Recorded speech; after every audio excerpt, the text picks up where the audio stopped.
Religion in Africa is a way of life for many. Humans have long had some kind of belief system. For thousands of years, Africans followed their traditional religions. In time, many abandoned these in favor of new ones. In this program, we examine the indigenous religions of Africa and how these practices have endured. We look at Judaism and early Christianity. What was their influence on the continent, and what impact did Africans have on these religions?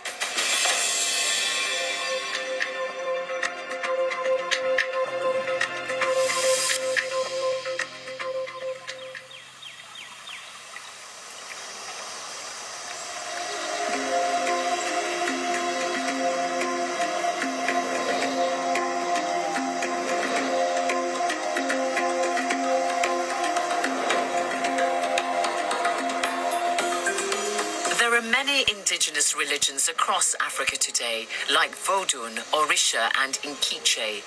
They vary in practice from region to region, but share common features, such as the idea in some higher and pervasive entity and force, which is manifested in everything that has been created now and in the future. The idea that ancestors exist in another world and can be invoked to intervene in our affairs. And prayers and sacrifices are made to intercessors so that a person's life on earth can be good and he or she can become an ancestor after death. Today, of Africa's 1 billion population, about 15% follow traditional religions. The rest are mostly Muslims and Christians. To find out more, I travel off the beaten track in southwestern Zimbabwe to meet a remote community in the Matobo Hills in Matabeleland with Zimbabwean culture expert Patisa Niati.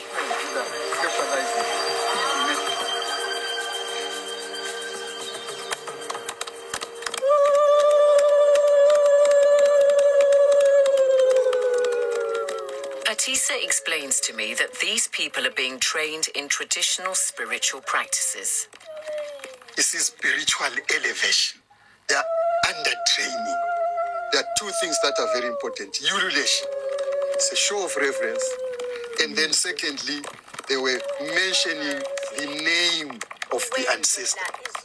That's very important. So through ululating and also clapping hands. When you clap hands, you are showing reverence. And it summons the spirit. That's right.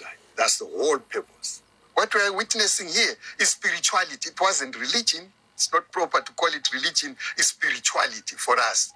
But that spirituality is what ensured fertility of the soil and sustenance of the human race. So just list for us then what those fundamental beliefs were, that power resided in nature, that there were gods present in trees, in plants, in the soil. It all starts with the nature of person. When you look at me, what is my nature? Western society will see me as flesh, blood, and bones. For us, yes, all those are there. But more importantly, there is spirit. We believe, Africa believes in the soul, in the spirit. And the two are married. When I die, death is not the end. It's but the beginning of longer life, eternity. That's what Africa believes. This is why you're going to find death ceremonies, rituals are quite complex. They are meant to guide the spirit, going wherever it is going, perhaps to some constellation. Stars were very important. It's a pity that Africa is losing a knowledge of astronomy. Our forefathers were studying the stars because you learned a lot. Even during the night, stars will tell you how advanced the night was. So spiritualism has that basis.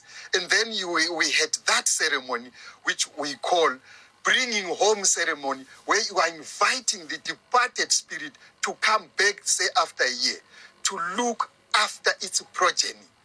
So when I die, as a spirit, I'll come back to look after my own children. This was fundamental to African spirituality. And your grandchildren and so on and so That's forth. right. And that just lasts forever and ever. Forever and ever. And you watch over them, make sure they have enough to eat, that they are successful. Good life, good health. Right. all that. So for us, spirituality was functional. So these spiritual people here, men and women, help people connect with their departed ones. Is that what it is? And also veneration of nature. Yes, because for us, without nature, you really can't talk of spirituality. It's all interwoven, interacted, interrelated. It's all one thing.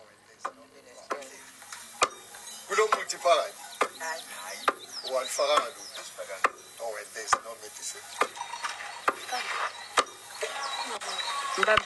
These people are trying to reach a higher spiritual state, to experience their own vision of divine forces. They drink potions which they beat into a froth. Traditional medicine is an important part of ancient African practices. What is in there? Some herbs, but when you do the stirring, start frothing, you don't take the liquid, only the froth. And she's showing you how is consumed. It's time, I think, for Batista and I to take our leave of them all, to let them get on with their efforts to seek divine inspiration.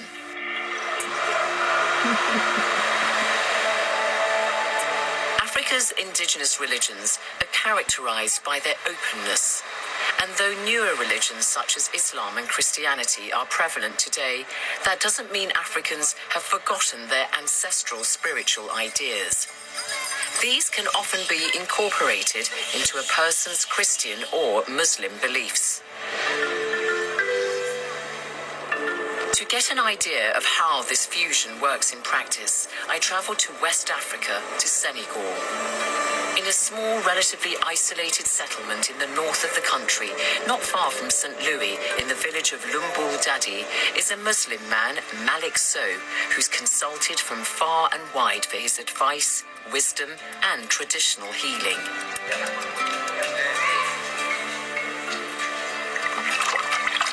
His methods are based on the idea that animals and nature possess a spiritual essence. For example, he talks directly to trees so he can use their healing powers. Malik Sow, hello. Zainab. Léegi da ngeen di seet ñaar fukki at ak léegi ñaata at la boobu ba léegi maa ngi si yëngu maa ngi def affaire kam-kam affaire faj affaire lépp luy yokkati nit ak affaire buy aar nit yëpp maa ngi si affaire cosaan pour faj bi dem ko fekk sumay maam ak sumay papa. waaw léegi dafa am benn kam-kam ne ñun dañuy jël ren suñu ñëwee si garab bi dana am baat lu ñu wax dana am lu ñu ko jox ñu jox ko pour ñu jubale ko si benn soxla su ko defee da nga ko jox dara nga am looy wax nga dindi garab bi pour soo demee nga mën a ñëw fii defar ko fekk am nga baat looy wax da ngay jat wax ak garab bi parce que garab booy wax ak moom da ngay wax comme ñaa ngi wax ak nit nga jox li nga ko jox nga jël garab bi nga gàncax yi nga koos ko nga indi nga teg ko si ay lay xam nga lay mooy cosaan li ñuy ràbb noonu pour teg si ay soow léegi nag ba mu wow su woowee nag nga def ko sunguf bi nag su demee ba guddi nga génn nag am na looy jàpp am na looy wax si sa xam-xam pour garab bi mën a jug fi nga bëgg su ñëwee si nit ki mu def li mu fay defar li muy defar. I noticed that Malik Sow is wearing a necklace which I know has extracts from the Quran embedded inside it, and I wonder how he reconciles his Muslim faith with his traditional beliefs. Posé nga question bu neex tout le temps su fekkee ne liggéey suñu liggéey bi du question rek baaxul wala du l'islam am na noo koy defee mun nga ko liggéey di fekk yaa ngi méngoo ak l'islam ndax soo koy diddi comme li ma la wax de nga jiital yàlla bi ba pare nga jàng dafa am lu muy tabake ak nit nag nit fu mu juddoo màggee fa su fa bayee mën na réer mais léegi comme li ma la wax ba léegi mun nga si dund si cosaan fekk dugaloo si li nga xam ne lu yàlla bëggul loolu moom nun dinañu ko mën a séparer. In Islam, a man may take 4 wives, and this is one practice that Malik Sow has accepted. I think this is the home of your first wife, and she's sitting here, so I'd like to ask her, if possible. Arga, what do you feel about being the first of 4 wives? Are you quite happy with your situation? daal jafe ñu si loolu lépp benn lañ ñoo bokk lépp amul benn jafe-jafe waaw. Malik Sow can afford to house his wives comfortably in their separate homes, as well as buy expensive consumer goods for the younger members of his family. Despite his spiritual superstar status in the community, the material world clearly holds some attractions. On the day I visit the family, a young man arrives seeking advice from Malik Sow. He wants to know if he should leave his village and, like many Senegalese, head for a new life in Europe. Malik Sow draws on the sand, seeking answers.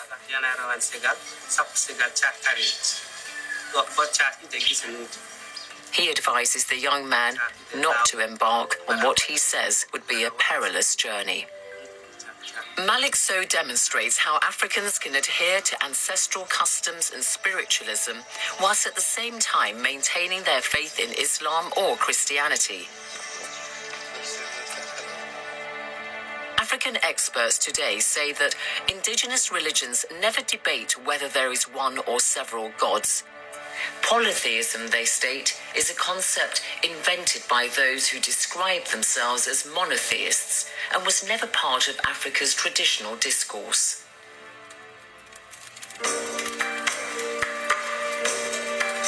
Let's now look at the major religions described as monotheistic. Judaism predates both Christianity and Islam. The Jewish holy book, the Torah, dates back to about 600 BC. Jewish communities were established in Africa around the 5th century BC. Today, not many Jews remain on the continent, but Morocco still has a thriving Jewish community, albeit a small one of about 2,500.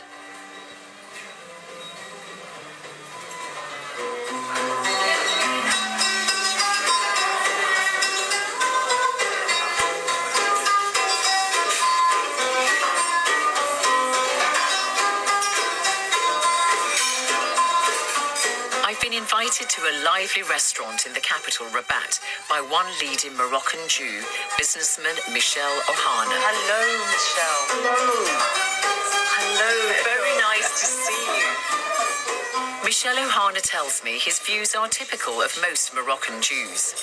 Morocco is a mixed up of everything, you know, and even being Jew in a Moroccan way is totally tuned into Moroccan historical and music and everything, because even in the synagogue, everything is done the Moroccan way. So Judaism has become indigenized in Morocco? Endemically. Totally, you know. It's part of the culture, is something you cannot wash up. Even if you leave your country, you know, you still have in your heart this, not souvenir, but this part of tradition who is part of you. So do you speak Hebrew at home with your family, for instance? No, I speak Arabic. That's my first language. I learned to speak French and English in school, but at home, we used to speak Arabic. So you describe yourself as an Arab Jew, a Moroccan Jew? Maybe the other Jew gonna point me as an Arabic Jew. Yeah, I'm totally comfortable with that.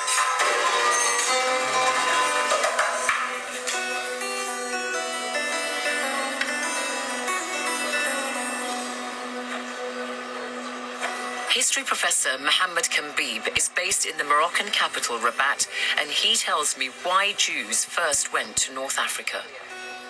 They come from Palestine along the northern Sahara.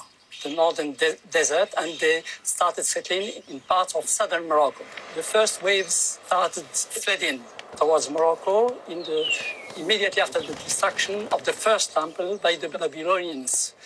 And later on, in the first century AD, after the destruction of the second temple by the Romans.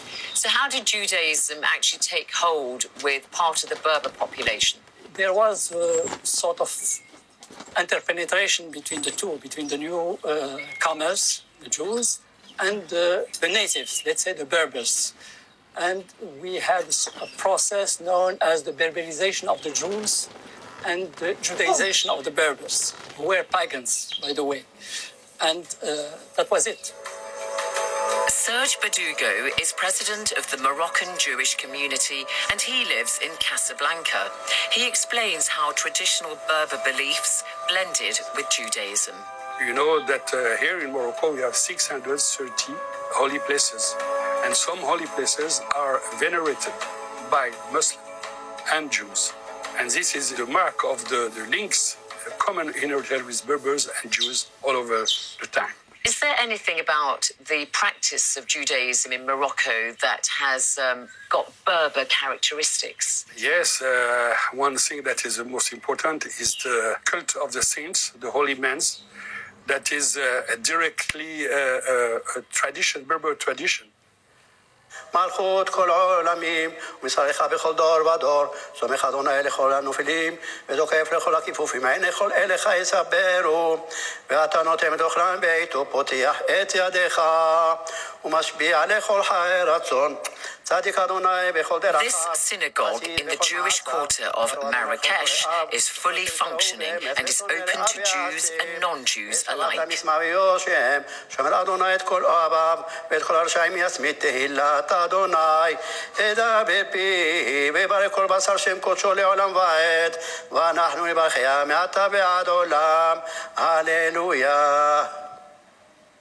Ils sont nés ici à Marrakech, toute ma famille, plusieurs générations qui sont là. Mais là, ils sont partis dans les années 57. Ils sont partis en Israël. Ils sont nés ici. La génération, je ne sais pas quelle génération, mais ils sont nés ici à Marrakech.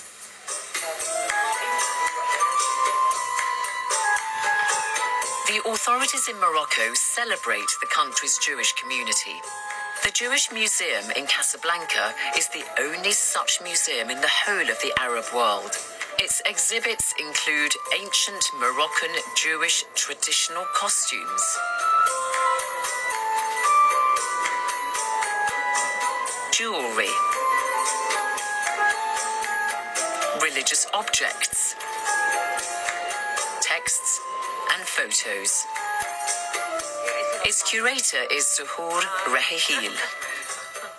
Now I have to ask you how you feel about being a Muslim curator of a Jewish museum. Personally, for me, it's not a strange thing. It is a normal thing because, for example, when you visit to the Met Museum and you have an Islamic department, maybe the curator. You're talking about the Metropolitan Museum in New York. Metropolitan Museum. So it is the same thing. That's when you walk about culture, you forget your religious identity. You should do it without discrimination. Morocco has a plural cultural identity. We have not only Arab and Islamic part. That means we are Amazigh or Berber, and we have this African heritage, and we should preserve it. We have this Mediterranean, and we should preserve it. We have Arabic, Islamic thing. We should preserve it. How far do you think visitors to this museum embrace this notion that Judaism here in Morocco is part of their own identity, even if they are Muslim? In the beginning, we have some people who they make confusion between Jewish museum and Israeli museum. Everything that we exhibit here, and this museum is Moroccan. We don't talk about Israeli because the Jews, they were here in Morocco before the creation of the Israeli state. Another Jewish community are the Beit Israel Jews, who lived in the kingdom of Aksum 2,000 years ago in what is today Ethiopia and Eritrea. They claim descent from Menelik I, supposedly the son of the Queen of Sheba and King Solomon. Whatever their provenance, after much examination by modern Jewish religious scholars, they were accepted as an ancient Jewish community and were relocated en masse to Israel in the 1980s. Egypt also had an ancient Jewish community. If you go on a special excursion to one of the tourist attractions in Cairo, illustrating life in ancient Egypt, you'll see a reenactment of the biblical scene of Moses being found in the bulrushes.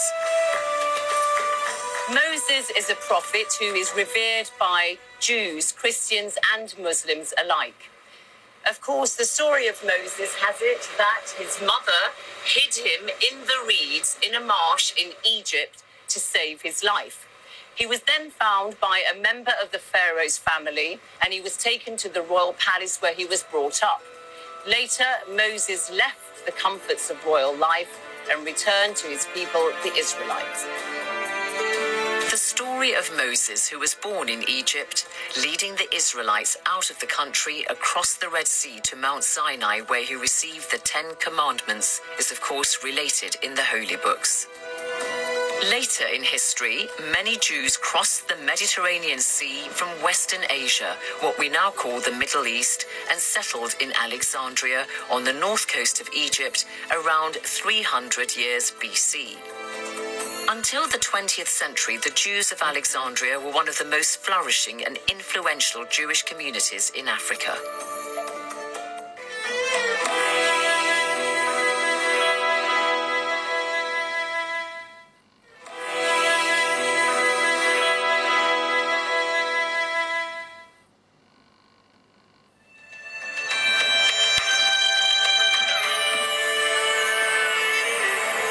Alexandria, the city established by Alexander the Great, was also where the first Christians arrived in Africa in the middle of the 1st century AD. Alexandria became an important city in the ancient world. It was a center of learning, and hence much of the thinking developed here had a great influence on early Christianity.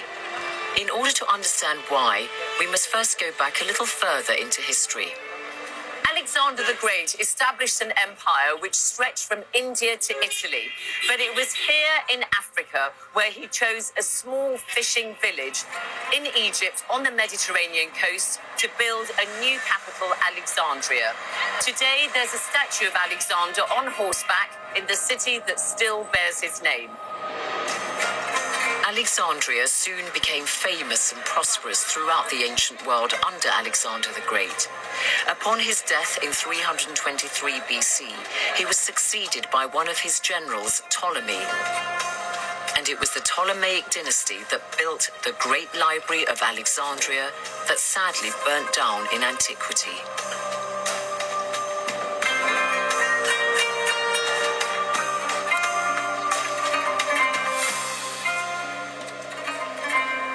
The present-day library in Alexandria is very modern. With its glass and steel geometric design, there are computers everywhere in light and airy open workspaces.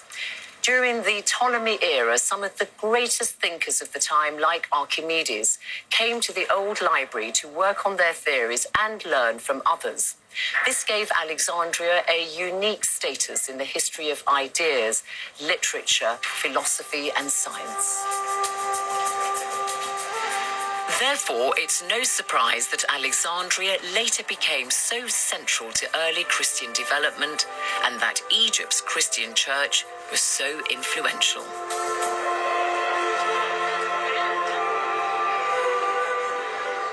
Christianity in Egypt adopted the local Coptic language so that the humblest who couldn't speak Greek could be included in services. And that is why the Christian church in Egypt is still known as the Coptic Church. By the early 21st century, Christians constituted about 10% of Egypt's population. The Church of St. Mary in Zaytun in Cairo is one of the busiest in Egypt today, and Father Basilios Subhi is its popular priest. حقيقة احنا بنعتبر مصر من البلاد المحظوظة لأنها يمكن البلد الوحيد خارج أرض فلسطين اللي جاها زارها السيد المسيح طفلا مع والدته العذراء وخطيبها يوسف النجار. فبالتالي نعتبر بداية المسيحية كانت مع بداية مجيء المسيح إلى أرض مصر. فمصر من أولى البلاد اللي عرفت المسيحية طريقها إليها في القرن الأول الميلادي. أخيراً كانت زيارة الرسول مرقس الإنجيلي إلى مصر للبشارة، وبالتأكيد مع هذه الزيارة كان التأسيس للكنيسة الفعلي، ومن وقتها والمسيحية منتظمة ومتصلة في مصر حتى الآن. You use the Coptic language in your church service, and that really is the final stage, isn't it, of the language of the pharaohs, ancient Egyptian language. Yes. ونحن نفضل أن نستخدمها كنوع من أنواع الحفاظ على التاريخ والهوية والثقافة. هي لم تعد لغة حياة مستخدمة، لكن نحن نعرف نستخدمها ككلمات تحية مثلا. أشبه بكريتي how are you؟ أشبه كريتي. أشبه بكريتي. أشبه بكريتي. How are you? This is a crash course in Coptic language.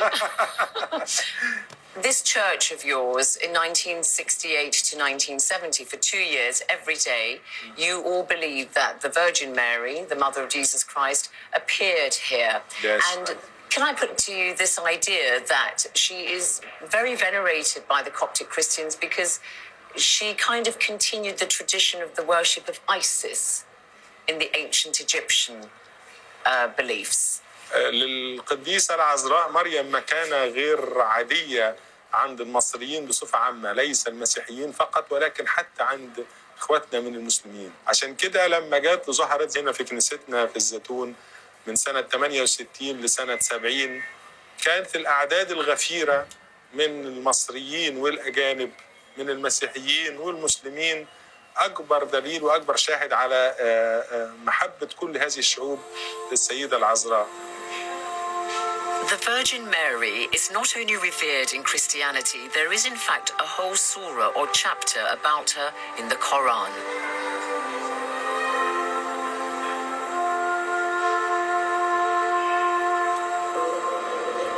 In Egypt's neighbor to the south, what is modern-day Sudan, Christianity also spread in the early 1st century. The northern part of Sudan was occupied by a people called the Nobatai, who may have come from further west in Africa in the late 6th century BC. The Greek thinker Eratosthenes is believed to have been the first person to refer to the region as Nubia in the 3rd century BC. Nubia was divided into 3 kingdoms: Nabatea with its capital at Pharas, Makuria, centered on Old Dongola, and Alwa, stretching east with its capital at Sorba on the Blue Nile. Makuria was the most impressive of the Nubian kingdoms.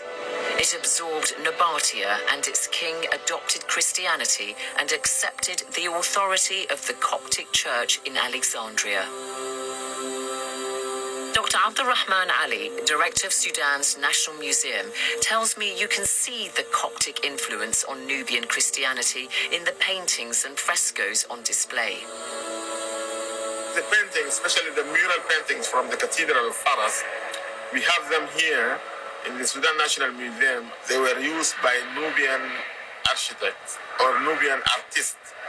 And this is their interpretation, and they drive these ideas from the Christian beliefs and customs. Actually, any concept brought from abroad, it was used to be localized here in Sudan to produce their own beliefs and customs. Are there any residual Christian practices that you see even today in Muslim Sudan? There are some customs and beliefs related to Christianity still continue up to the Islamic period used by the local people of Sudan, like taking the bride and the groom to the river. And water on the forehead of a newborn child. Yes, and the water, yeah. Which is a bit like a baptism. Yeah, the baptism, yes. So it is a baptism not in an Islamic fashion, an Islamic way. So the Sabah people, they do it, but they don't know from where it originates. Is there any kind of embarrassment about the pre-Islamic past here? No, there is no any embarrassment because they consider it a part of our customs and local beliefs. The arrival of Christianity in Nubia meant ties further north with the Mediterranean deepened. This encouraged trade and the flow of ideas and art. We know little of the Christian kings in this part of Sudan's history. Their tombs have yet to be discovered, and the searing heat has discouraged extensive archaeological work. But Nubian culture is still preserved to some extent in both northern Sudan and here in southern Egypt.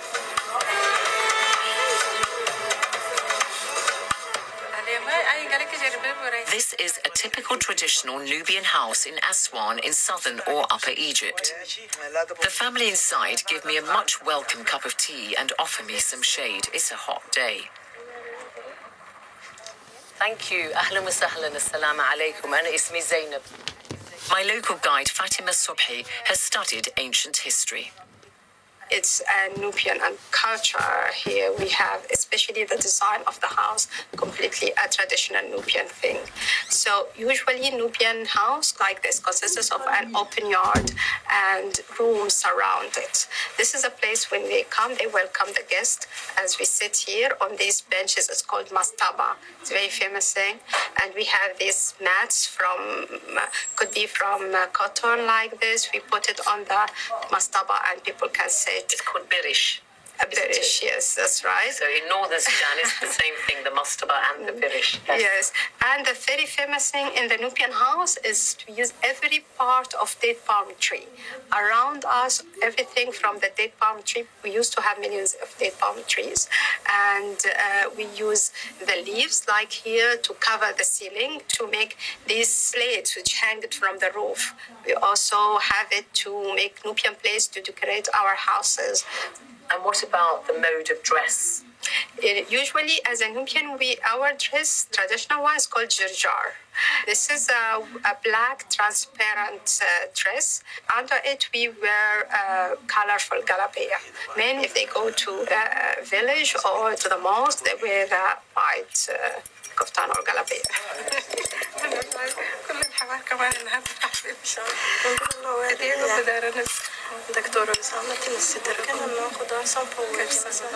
I leave the family in Aswan with the ladies of the house chatting away in their Nubian dialect.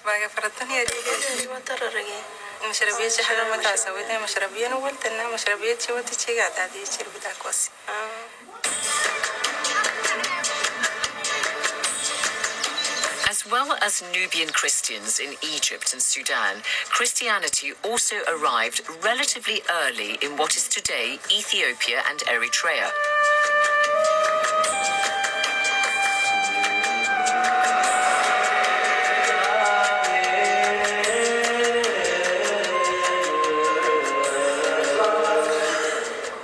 Patriarch of the Ethiopian Orthodox Church is His Holiness Abuna Matthias, and he's reading from a Bible written in the ancient Ethiopian script, Gez. He rarely gives interviews, but he's granted me an audience. The Ethiopian Orthodox Church is one of the ancient churches in the world. And it started during the 1st century, but the official declaration of Christianity in the 4th century. We appointed bishops and priests and deacons. So we got appointing bishops from Egypt. The bishop expanded the religious teachings, the baptizing the people, just like sister churches. Where sister churches, they were appointed bishops to Ethiopia before, about 50 to 60 years ago. But now we are independent. We have a good relationship with the Coptic Orthodox churches. Famous in the history of the Ethiopian Orthodox Church are the 9 saints who'd made their way to the kingdom of Aksum from what is today the Middle East. And many of the practices you see in the Orthodox Church of Ethiopia today, like this ceremony at the Holy Trinity Cathedral in the capital Addis Ababa, go back to this earliest period of Christianity. The Ethiopian people, Ethiopian Christians, are very strong religious. So they worship God very deeply. So that's why they are laying on the hands of war and pray to God, and that's the sign of strong religion. The tradition of monasticism is very important to the Ethiopian Orthodox Church as it is to the Coptic Church in Egypt. In fact, Father Basilios Subhi tells me that the tradition of monasticism was begun in Egypt by St. Anthony, one of the so-called Desert Fathers. قد لا نغالي لما نقول ان مصر هي اللي صدرت الرهبنه للعالم، لان مؤسس الرهبنه المسيحيه هو القديس الانبا انطونيوس اللي كان عايش في الصحاري والبراري المصريه في القرن الثالث الميلادي. الامر اللي جعل حتى الرهبان الاجانب ييجوا يتعلموا من هنا من الرهبان في مصر كيف تكون الحياه الرهبانيه، وخدوا من هنا القوانين والترتيبات وهم نقلوها لبلادهم. As well as St. Anthony, another African is one of Christianity's most significant thinkers, St. Augustine of Hippo, in what is modern-day Annaba in northeastern Algeria. St. Augustine, for example, developed doctrines of predestination, the divine foreordaining of all that will ever happen. He helped formulate the theory of the just war and the concept of original sin, the guilt of Adam, which Christians believe all humans inherit. St. Augustine was a North African whose mother was Christian and father was pagan. He was born in eastern Algeria in 354. He was made a saint at the beginning of the 14th century and is highly revered by both Roman Catholics and Protestants. Although St. Augustine is one of the most important figures in Christianity, it has to be said that he didn't always lead the life of a saint. Before he joined the priesthood, he had a long-time lover whom he never married and with whom he had an illegitimate son. It was after this son died as an adolescent that St. Augustine became a member of the clergy here in Hippo.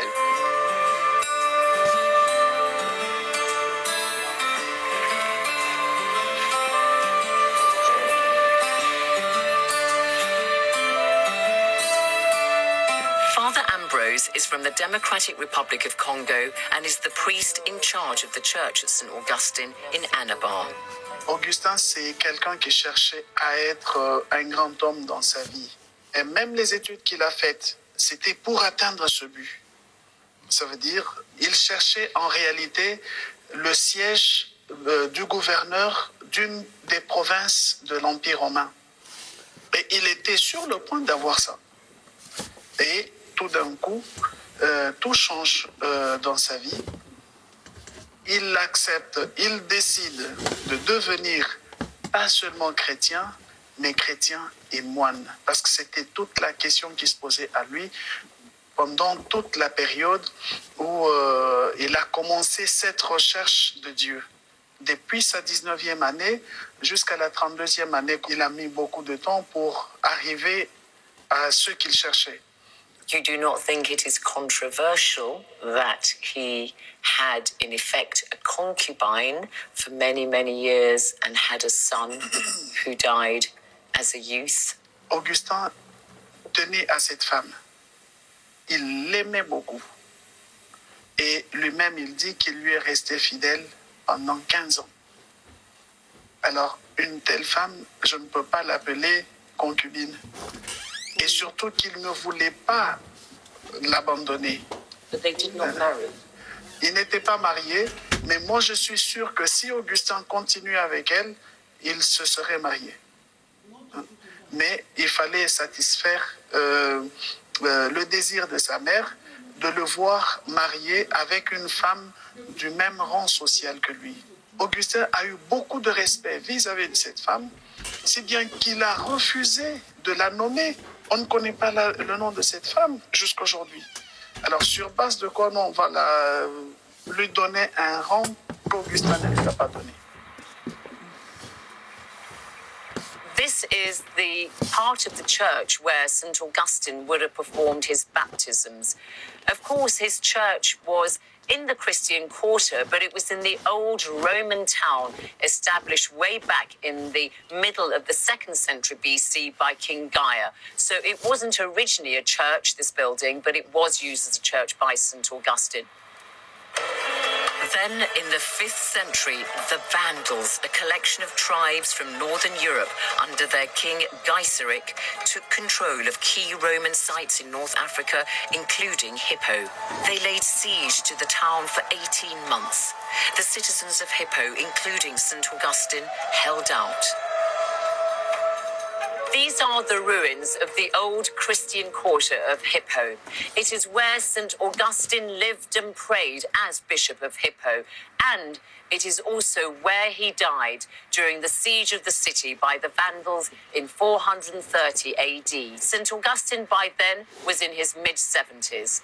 He was taken to Italy for burial, but in the 19th century, part of his remains were returned and buried in the church that bears his name.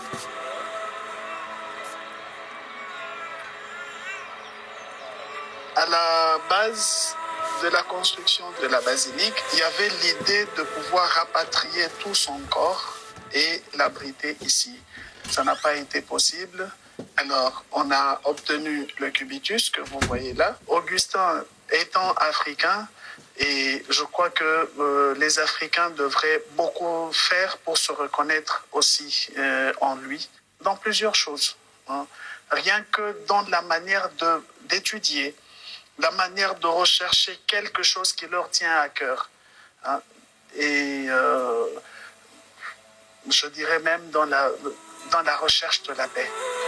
St. Augustine is the most celebrated of the early Christians of Africa. This statue of him depicts him with a burning heart, pierced by an arrow in his hand, and the eagle by his side is the symbol of St. John the Evangelist. As you travel through North Africa, you can see that most of the archaeological remains from the 3rd and 4th century were built during Roman rule. And here and there you can see evidence of that early Christian presence. For instance, in the historic town of Chachel on the coast of Algeria. This mosaic here at the museum in Cherchel, or Caesarea as it was known in times gone by, it's known as the Peacock Mosaic. And how do we know it's from the Christian era? Well, if you look at the two peacocks, in front of them are these two yellow symbols, and they are in the shape of the cross.